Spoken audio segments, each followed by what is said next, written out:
ہزاروں کا وہ منگولوں اور کافروں سے فتح کیا تھا اور وہ اپنی سلطنت بنانے کا خواب رکھتے تھے۔ تو چلیے بڑھتے ہیں اپنے 5ویں سیزن کی طرف کہ عثمان سردار 5ویں سیزن میں کیا کرنے والے ہیں اور خلوص عثمان ڈرامے میں کیا ہونے والا ہے۔ جیسے ہی 5واں سیزن شروع ہوتا ہے کونیا کے سلطان بیمار پڑ جاتے ہیں، وہ پیغام عثمان سردار کو بھیجتے ہیں کہ مجھ سے آ کر ملاقات کرو۔ اس بات کا اندازہ یعقوب بے کو بھی ہو جاتا ہے اور وہ اپنی بیٹی گونجا خاتون کو بھیجتا ہے۔ دوسری طرف عثمان سردار اپنے بیٹے صلاح الدین کو وہاں بھیج دیتے ہیں کہ عثمان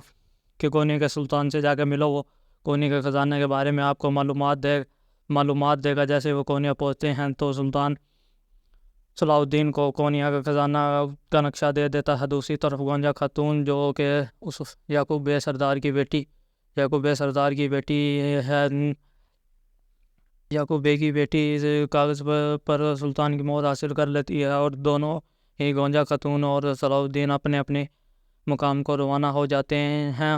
جب یہ بات عثمان سردار کو پتہ چلتی ہے تو وہ کہتا ہے کہ یعقوب بے مجھے اپنی اطاعت کرنے کے لیے کہا گا لیکن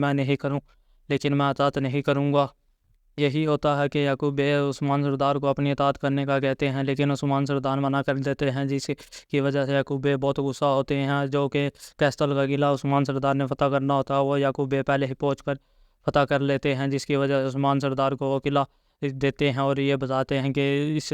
سلطنت کا سلطان میں ہوں۔ لیکن عثمان صاحب کہاں رکنے والے تھے، وہ اپنا منصوبہ بندی تیار رکھتے ہیں کہ کسی نہ کسی طریقے میں ان سے حاصل کر لوں گا۔ دوسری طرف کافروں کے سردار استاد گہرا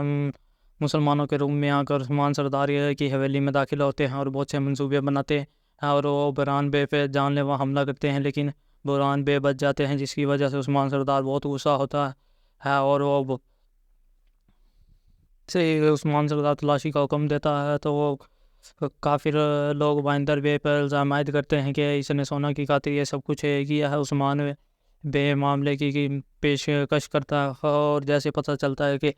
حملہ کرنے والے مسلمان نہیں، بائندر بے کے آدمی نہیں بلکہ کافر تھے، وہ بائندر بے کو چھوڑ دیتا ہے اور کہتا ہے کہ حویلی میں پتہ کرو کون ہے جو ان کی مدد کر رہا ہے۔